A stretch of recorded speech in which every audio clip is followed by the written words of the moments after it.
este cuadrito es muy interesante.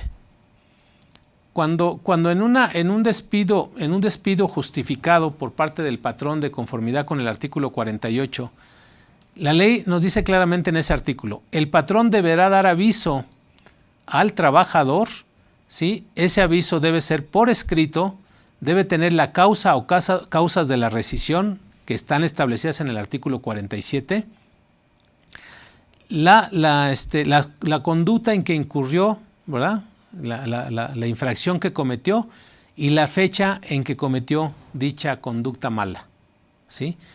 Ahora, ese escrito, ya una vez preparado y bien redactado, que ya les enseñó por ahí también el licenciado, y tenemos aquí algunos videos donde cómo redactar este tipo de escritos, ¿sí? Tienes dos opciones: entregársela al trabajador en el momento, o sea, inmediatamente en el momento en que cometió la infracción. Esa es la número 1. Que no te la quiere recibir, que porque él no está de acuerdo y que él no va a recibir nada, entonces corre traslado dentro de los 5 días hábiles a la Secretaría de Trabajo y Previsión Social para que tomen nota y le notifiquen al trabajador. Para ello el escrito pues debe llevar el domicilio del trabajador para que le hagan la notificación directa al trabajador si es que se va a tomar esta segunda opción.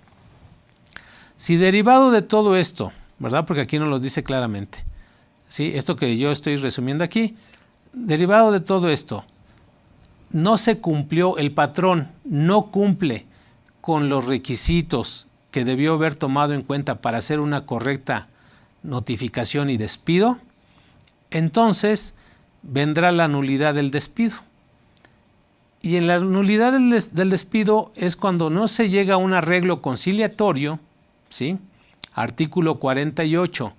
No se arregla un acuerdo, no se llega a un arreglo conciliatorio, ¿sí? Perdónenme, este es del artículo 47, ¿sí? Esto es del artículo, se lo voy a poner aquí para que lo tomen en cuenta, artículo 47 de la Ley Federal del Trabajo, ¿sale?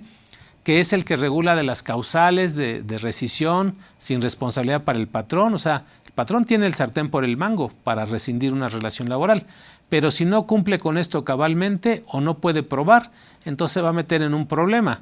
Artículo 48. El artículo 48 regula prácticamente la nulidad del despido.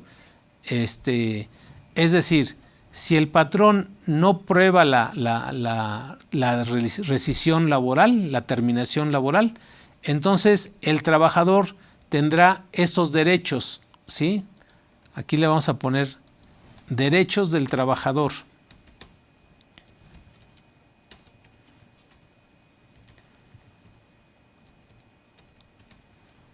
¿Sí?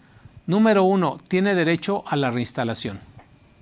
Oye, me corriste de manera injustificada, hoy la Junta me ha resuelto, ¿verdad? O el tribunal me ha resuelto que es incorrecta ese despido, ¿verdad? Es injustificado, por lo tanto se va a dar la nulidad del despido. Y en ese momento el trabajador tiene derecho a que le reinstalen en su puesto, lugar y todo, y que se le paguen los salarios caídos desde que se hizo la suspensión, la terminación de esa relación laboral, y los intereses. Esa es una opción para el trabajador, es un derecho. Oye, por cuestiones personales simplemente no se va a poder llevar a cabo dicha continuación de la relación laboral, entonces el trabajador tendrá derecho a que se le indemnice con 3 meses de salario, más salarios caídos, más intereses. Luego entonces, cuando se da una nulidad del despido, en términos del artículo 48, ¿sí? El procedimiento sería este. Sería este el que le correspondería al trabajador. Lo despediste injustificadamente, el juicio duró 8 años, tiene un salario diario integrado en términos del artículo 84 y 89 de la Ley Federal del Trabajo. ¿Sí? Recuerden que ahí esto quiere decir que en pocas palabras el salario, porque además este salario de 600 pesos, a lo mejor ya hace 8 años tenía ese salario diario integrado, tenía ese valor de 600 pesos, pero ya actualizado,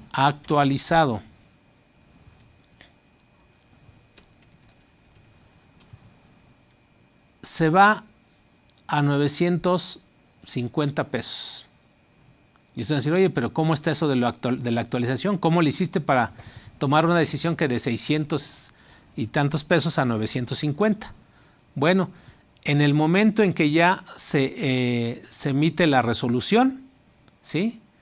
En ese momento se tiene que recalcular el salario si es que hubo aumentos a los salarios por la antigüedad que ha transcurrido desde esa fecha hasta los 8 años. Lógico que las vacaciones es un factor que va incrementando el salario diario integrado. Ese es uno de los motivos. Otro es que haya habido un incremento a los salarios en su momento durante esos 8 años, que seguramente los hubo. Y ese salario es que realmente también, si hubo aumento para los trabajadores, debió haber habido aumento también para él. Entonces, por eso le llaman que es un salario actualizado. Créanme que ya en cuestión del derecho procesal, ¿verdad?, laboral, sí, hay que sugerirlo, es estar peleando esta cantidad.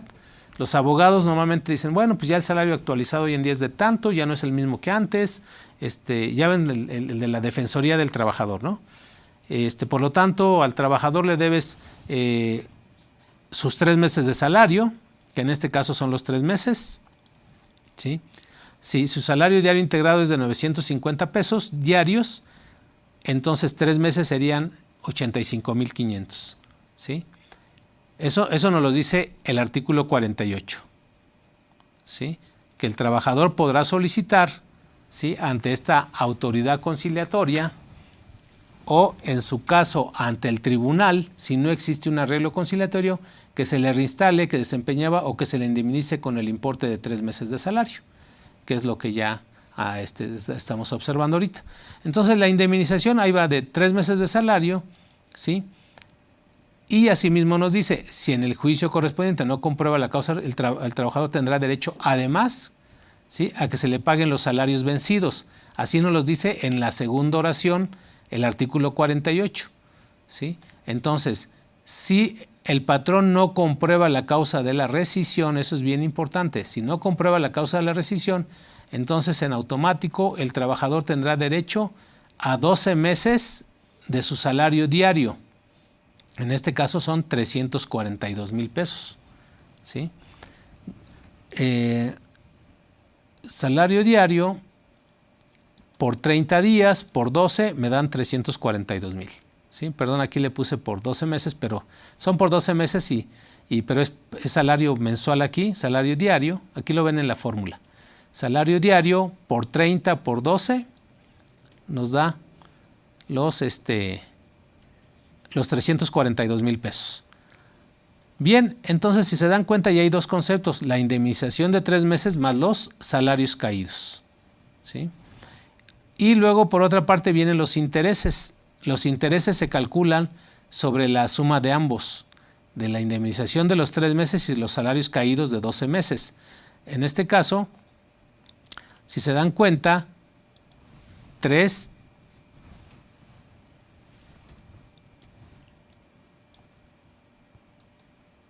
ahorita les explico por qué. Porque aquí 3 más 12 me da 15. Porque la Ley Federal del Trabajo regula que los intereses deberán ser cuando mucho sobre la base de 15 veces el salario del trabajador, ¿sí? Entonces, 15 meses o 15 meses de salario, esos son los meses, 3 meses más 12 meses nos dan 15 meses. Entonces, esta es la base máxima, 15 meses del salario del trabajador es la base para pagar los intereses. Por lo tanto, estos 427,500 se multiplican por la tasa de interés que está capitalizable. La tasa de interés es del 2% mensual de los 15 meses, ¿sí? Pero capitalizable estos 15 meses a una tasa del 2% me da un factor de 1.3458. En cualquier calculadora científica, esto es lo que se hace. ejemplo, es una fórmula, ¿verdad?, financiera en donde 1 por, se abre signo de paréntesis, el principal más el 2% elevado a los 15 meses. En este caso a los 15 meses, que es E24, 15 meses. ¿Sí? Entonces la tasa de interés va a ser igual a este porcentaje elevado a 15 meses, pues nos da el factor de 1.34. De tal manera que estos 427,000 que son la base, multiplicados por el factor de la tasa de interés capitalizable, me da 575,358. A esta cantidad, que sería lo que le llamamos ya la base con el interés, ¿sí?, se le resta el capital y de esa manera conocemos los intereses devengados. Entonces vean que a final de cuentas, un patrón que haga las cosas mal, se le van a cobrar 3 meses de salario más 12 meses de salarios caídos más intereses de 147,000, le va a dar a pagar 575,000 como indemnización. Digo aquí, como les comentaba, dice liquidación, pero bueno, liquidación o indemnización, hoy en día sí, el SAT considera que la indemnización es este concepto y la liquidación es el aguinaldo, prima vacacional, etcétera. ¿Sí? Entonces, bueno, esta es una manera de comprender cómo un despido donde el patrón dijo, pues vamos a despedirlo, que se levante la acta administrativa donde cometió la infracción, tal. Si no llevó a cabo el procedimiento, va a haber una nulidad del despido. Si no puede sustentar la causal del despido, va a haber una nulidad del despido y va a provocar que cuando se resuelva el juicio, ¿verdad?, tenga que pagar salarios caídos, más intereses, más los 3 meses de salario. ¿Sí? Entonces, sí es importante que digo, y aparte se puede dar el otro tema, los 20 días por año, los 12 días por año, ¿sí?, que también marca el mismo artículo 50, pero ese va a ser específico para algunos casos. ¿Sí? Entonces tenemos como ejemplo ya de los intereses. Vamos a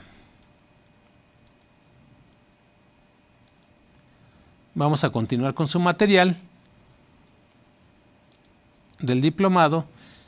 Y bueno, vean cómo el artículo 89, que nos dice, para determinar el monto de las indemnizaciones que deben pagar, se tomará como base el salario correspondiente al día en que nazca el derecho. En este caso ahí nos fuimos hasta los 8 años, etcétera. Tengo otros ejemplos ahorita que les voy a poner de indemnizaciones. Por cierto, quiero aprovechar porque nos han hecho algunas preguntas a través de este medio. Y nos pregunta un participante con respecto del tema que hablamos de los salarios, cómo se determinan los salarios y las prestaciones de los salarios variables. Su pregunta es muy importante, tiene que ver con el Seguro Social, pero la voy a contestar porque es muy importante. Cuando un trabajador comisionista llega por primera vez a la empresa, previamente selección, reclutamiento y todo, y es un buen vendedor, y la pregunta es, ¿con qué salario se le debe dar de alta si todavía no sabemos lo que va a ganar de comisiones, etcétera? Vimos en un inicio que a trabajo igual, salario igual. El criterio del Seguro Social, el criterio de las autoridades laborales, sobre todo en materia del Seguro Social, es que lo den de alta con el salario que está ganando uno de los comisionistas similares. ¿Sí? Si ya tienes un comisionista similar que está vendiendo, que está trabajando, y va a llegar este comisionista a hacer las mismas ventas, porque es obvio, cuando tú contratas a un vendedor, tú sabes cuánto vende, ya le hiciste un estudio para saber cuánto te tiene. No creo que le digas, oye, pues eres un buen vendedor, pues éntrale y pues lo que vendas. El salario, pues según lo que vendas te lo voy a pagar. No, tú ya le fijas metas desde un principio, desde que lo estás contratando le estás fijando una meta.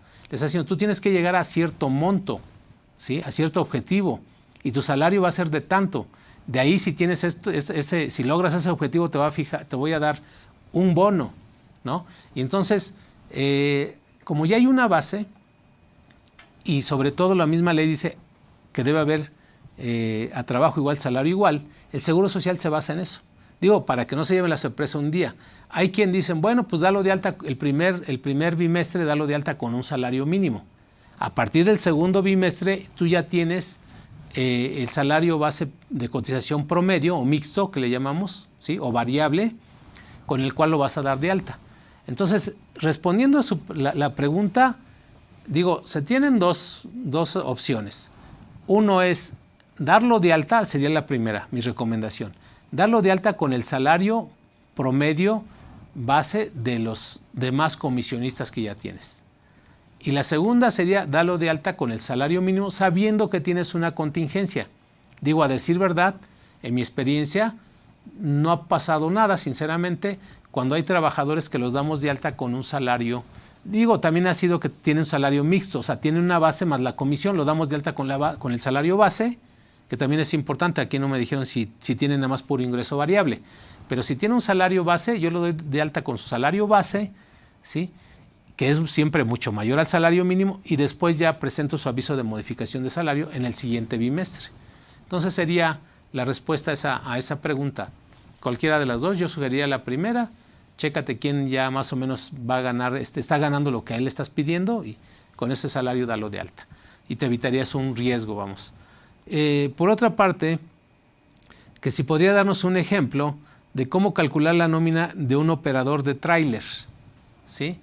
Bueno, como bien dijimos, el salario de un operador de tráiler muchas veces es por viaje. O sea, cada viaje te voy a pagar yo 1,000 pesos, ida y vuelta. Vas de Ensenada hasta Yucatán. Te voy a pagar 1,000 pesos ida y vuelta. Ese es tu salario. De ahí dependerá cuántas vueltas quieres echar, ¿no? En el mes, o 2,000 pesos, por llamarlo así, ¿sí? El viaje. Entonces yo te voy a pagar 2,000 pesos por viaje, ahí está el tráiler y pues trabájalo. La otra se puede fijar por kilómetros recorrido. Dependiendo los kilómetros que hagas en el mes, en la quincena, es tu salario que te voy a pagar, ¿sí? Eso es tratándose en el caso de la actividad donde me dicen, pues es un operador de tráiler, ¿sí? Entonces puede ser por kilómetro recorrido o por viaje, cualquiera de las dos. La empresa debe tener la experiencia en base a sus costos, ¿no? Porque todo eso va a depender en base a sus costos. Sácale el número para ver cuánto le puedes pagar a ese operador, a ese chofer. Entonces, en la ley federal del trabajo no vas a encontrar así como que el fundamento para las actividades, pero sí lo dice la ley. Tratándose de salario por unidad de obra, y dije en un principio, unidad de obra es igual a destajo, y destajo es igual a viaje, kilómetro, metro, boleto, ¿sí? Porque puede darse, oye, y para el transporte de pasajeros, ¿también se puede fijar un salario? Sí, por boleto vendido. Eso se puede hacer, por kilómetro recorrido o por viaje también. Entonces, ahí va a depender de, pues ya en la práctica, cómo lo venga utilizando la empresa, cómo le está pagando a todo ese tipo de operadores, ¿sí? Pero sí se puede cambiar o se puede contratar bajo ese esquema, por obra determinada. Ese sería el formato del contrato para este tipo de trabajador. Toda vez de que no le estás pagando por unidad de tiempo. Digo, porque por unidad de tiempo es un poco complicado para los operadores. Hoy en día con las manifestaciones, accidentes, ¿cuánto se tardarían? Y a lo mejor dirías, oye, pues me salió carísimo el viaje aquí a Puebla. Tardó como 12 horas, ¿no? O vamos más cerquita, aquí a Toluca. Hizo 12 horas el trabajador y como yo quedé de pagarle por unidad de tiempo, pues me está saliendo carísimo. Pues págale por unidad de obra. Entonces sería una opción. Bien. Y bueno, ya les contesté la otra. Y pues háganos llegar sus preguntas y con mucho gusto. Dice, por favor ayúdeme si despido a un colaborador justificadamente, pero ya tengo 15 días que traté de correrlo y él no me firmó, aunque ya pasaron 15 días. ¿De esto debo pagarle el salario de vengado por esos 15 días o solo los días laborados? Bueno, yo aquí sugiero que nada más se le paguen los días laborados, ¿sí? Porque de los demás días que no laboró, así lo entiendo, que no laboró, dice que lo despedí. Si despido a un colaborador justificadamente, pero ya tengo 15 días que traté de correrlo y él no me firmó, y aunque ya pasaron los 15 días, ¿debo pagarle el salario de vengado por esos 15 días o solo los días laborados? Entonces mi respuesta es solo los días laborados, y de todos modos, a lo mejor me está haciendo la pregunta por lo que comenté de que debe ser inmediata presentar el escrito ante la Junta. No, también se tiene un periodo de prescripción, ¿sí? Las acciones para despedir a los trabajadores es de 30 días. ¿Sí? Si después de esos 30 días no lo hiciste, bueno, pues ya no va, ya puede haber ahí un impedimento para despedirlo justificadamente. Entonces sí hay que tomar en cuenta que el artículo 516 y 517, ahí es donde también regula esto del derecho para poder rescindir una relación laboral de manera justificada. Ahora bien, aquí en este ejercicio, bueno, nada más es para que ustedes identifiquen cuando hay un despido injustificado, ¿sí? Lo que procede en términos del artículo 50, 3 meses de salario, 20 días por año y 12 días por año. Topada la prima de antigüedad a 2 salarios mínimos, no a 2 sumas, porque por ahí, como nos han estado queriendo hacer la corrección, es que deben ser 2 sumas, no, son 2 salarios mínimos porque estamos hablando de una remuneración, no de una multa, o no estamos hablando de un tope de salarios, etcétera. Bien, aquí en un ejemplo también para identificar la relación, para saber si tienen derecho a una indemnización o no. Bueno, si el salario, perdón, los conceptos que integren el salario diario integrado, el salario, por supuesto, en términos del artículo 82, que es la base principal de un salario diario integrado. El aguinaldo también. El artículo 87 no les va a regular que así como tal, que debe integrar o deben formar parte del salario diario integrado, pero se entiende que esta es una remuneración que se devenga día con día. Vamos a analizar ese artículo 87 nada más para que ustedes observen. Artículo 87 de la Ley Federal del Trabajo, en donde nos dice que los trabajadores tendrán derecho a un aguinaldo anual que deberá pagarse antes del día 20 de diciembre, o sea, antes del 20 de diciembre pues es el 19, o puede ser en cualquier día del año, equivalente a 15 días de salario por lo menos. Los que no hayan cumplido el año de servicios, independientemente que se encuentren laborando o no a la fecha de liquidación del aguinaldo, tendrán derecho a que se les pague la parte proporcional del mismo conforme al tiempo que hubieran trabajado, cualquiera que fuere este, ¿sí? Entonces, como les comentaba, en la Ley Federal del Trabajo no habla de la integración del salario, ¿sí? Así como ahorita lo estoy poniendo yo aquí, que el salario, oye, el aguinaldo integra para el salario diario integrado, ahí yo le puse que sí. ¿Cuál es la base fundamental para decir que el salario integra? Pues es el mismo artículo 84, porque el artículo 84 de la Ley Federal del Trabajo, o sea, no lo dice el 87 para efectos del aguinaldo, pero lo dice el 84, ¿sí? El 84 sí nos dice claramente que el salario se integra con las gratificaciones y cualquier otra cantidad que se entregue a los trabajadores por su trabajo, que es el caso. Las horas extras no integran porque por disposición de la misma ley te dice que no integrarán las horas extras para efectos indemnizatorios. Las utilidades a repartir tampoco integran salario para efectos indemnizatorios. Las vacaciones tampoco, porque es un derecho que tiene el trabajador a disfrutar su salario con días de descanso laborables. La prima vacacional, bueno, pues también artículo 84 de la Ley Federal del Trabajo, ¿sí? Comisiones, artículo 84 de la Ley Federal del Trabajo, o sea, para saber si integran o no integran, artículo 84. Prima dominical, artículo 84. Prima de antigüedad, pues es un concepto indemnizatorio, no integra no puede formar parte del principal. La despensa, el fondo de ahorro, artículo 84, cuando se den permanentes y ordinarias y estén condicionadas al trabajo, ¿sí?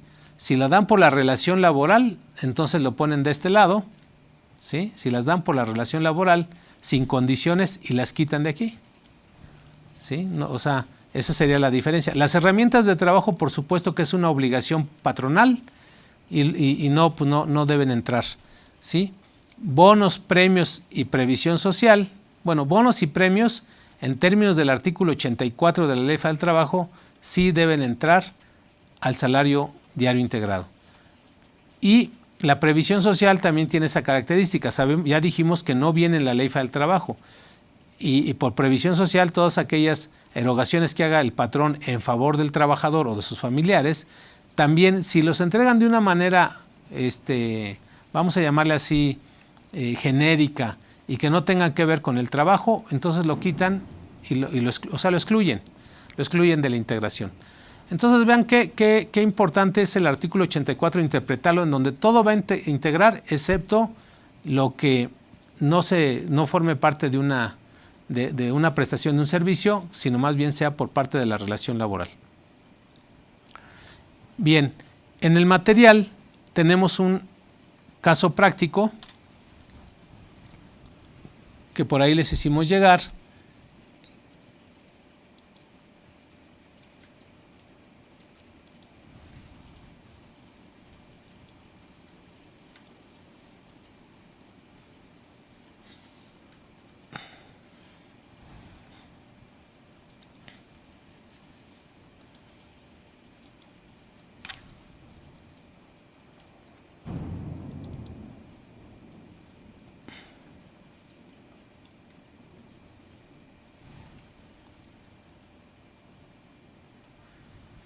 Ok, entonces bueno, aquí lo tenemos, ¿sí? Cálculo de indemnización y liquidación.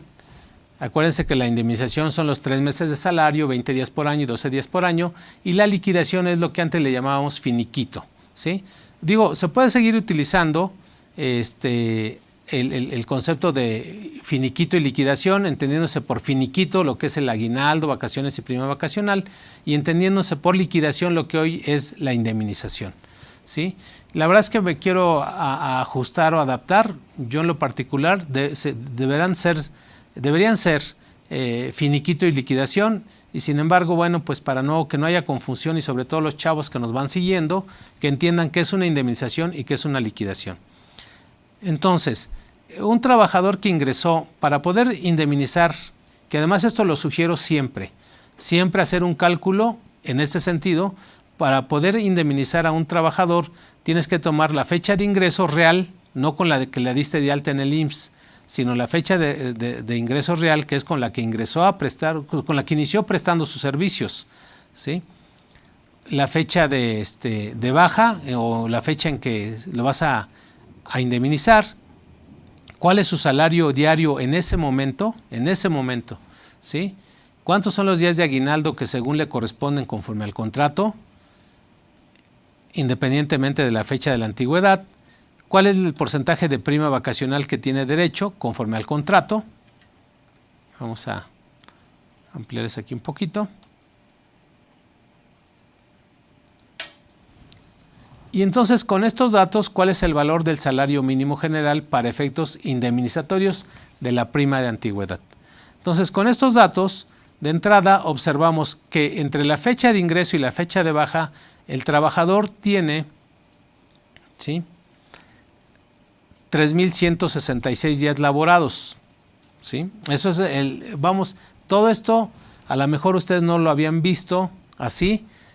En la práctica yo lo he hecho muchas veces ante muchas empresas y la verdad ante la Junta, y ha sido la parte más equitativa y justa de liquidar a un trabajador, ¿sí? Entonces, porque este dato lo vamos a necesitar al momento de pagar los 20 días por año o de los 12 días por año. Lo vamos a utilizar para pagar el aguinaldo y para pagar la prima vacacional y las vacaciones. Entonces, el salario diario integrado, bueno, pues aquí tenemos la fórmula de decir cómo se integró el salario de 333 pesos, pues aumentale la parte proporcional del aguinaldo, de la prima vacacional y de alguno que otro concepto y te va a dar el salario ideal integrado. Y aquí estaría el resumen, que es el importante.